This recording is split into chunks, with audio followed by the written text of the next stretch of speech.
Hello and welcome. I am Otis Landerholm. I'm the founding attorney here of Landerholm Immigration A.P.C, where we fight for your American dream. And today I want to talk about what is immigration fraud. Many people actually get charged with immigration fraud or have their application for a visa or a green card denied because of immigration fraud. And many times it's incorrect. And so sometimes the immigration there's a loud noise outside our office. Sometimes immigration gets it wrong, all right? And I want you to be aware of that so that if immigration got it wrong in your case, you know what to do about it, all right? But what is immigration fraud? Really, the law says that a person will be inadmissible if they make a willful misrepresentation of a material fact, all right? So there's several things to discuss there, all right? The first is it's got to be quote-unquote willful, all right? So did you mean to make that misrepresentation? Because if it wasn't on purpose, if it wasn't willful, if it was just a mistake, all right? If it was just an error, you put that your last name was you spelled it's Hernandez, and you spelled it with an S instead of with a Z, right? If that was a mistake, that's not going to be a willful misrepresentation of a material fact. It wasn't willful, all right? So don't worry about any little teeny tiny mistake on a case. Yes, little teeny tiny mistakes can cause big problems for an immigration case, but if it wasn't willful, it should not be considered, it should not make you inadmissible under this provision, okay? So, it's got to be willful.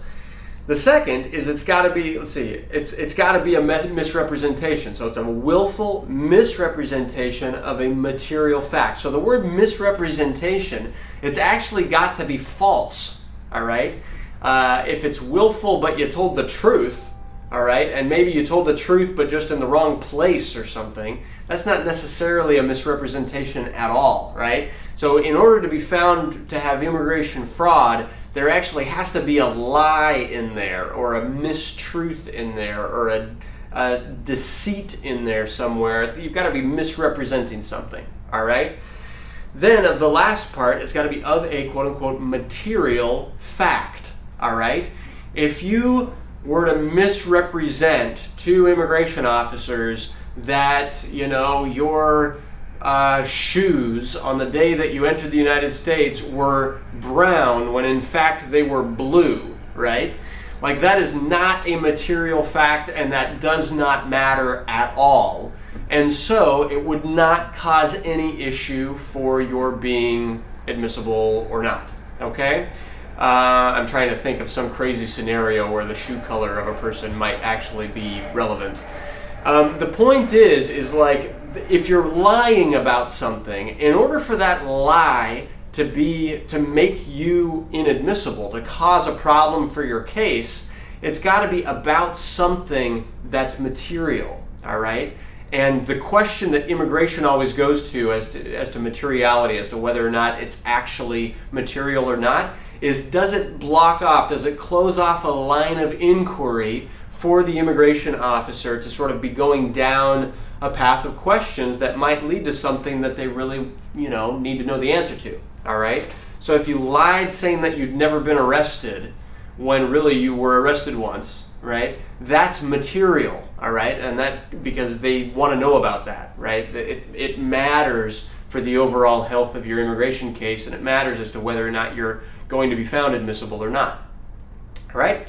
So that's really it. That's all I wanted to talk about today. Thank you so much for watching this. If you have questions about your scenario or your facts, or if you were ever found inadmissible because of a willful misrepresentation of a material fact, but you disagree with it, or if you found it, you agree with it, you know about it, but you want to figure out what else you can do, please contact our office. Pick up the phone, give us a call, schedule a consultation. Let's meet, let's talk about it, let's think it through, let's explain what your options are. Even if you were found inadmissible under this, there are waivers for it, all right? And, and if there's questions as to whether or not you're inadmissible about it, like let's not submit a waiver, let's say that you're not. because we want to defend your case, right? So anyway, thank you for watching this. Please subscribe to our channel. Just click subscribe. You can get updates and other videos as our office puts them out. And yeah, thanks so much for watching. Oh, also, if you have questions, topics, whatever videos that you want us to share or create for you, then please put that here as well. All right? Thanks so much for watching. I'm Otis Landerholm, Landerholm Immigration, A.P.C., where we fight for your American dream. Thank you.